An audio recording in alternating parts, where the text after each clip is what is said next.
लगातार हो रहे एहतजाज के बाद सरोड टोल प्लाजा मामले में एहतजाज करने के इल्जाम में कठुआ जेल में बंद युवा राजपूत सभा के मेंबरान को अचानक आज सुबह अंधेरे में 3 बजे जेल से रिहा कर दिया गया।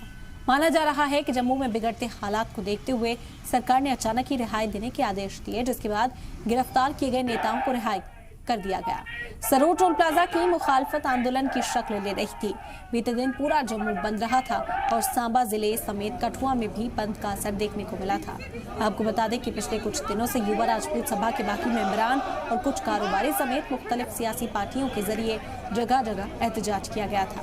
वो लगातार सभा के सदस्यों की रिहाई की मांग कर रहे थे। युवा राजपूत सभा के मेंबरान को सरोड टोल प्लाजा पर एहतजाज करने के मामले में गिरफ्तार किया गया था। काफी दिनों से सांबा वाकई सरोड टोल प्लाजा को बंद करवाने की मांग उठ रही है। मुजाहिरीन का कहना है कि जब सड़कों की हालत खस्ता है तो सरकार किस चीज का टोल वसूल कर रही है।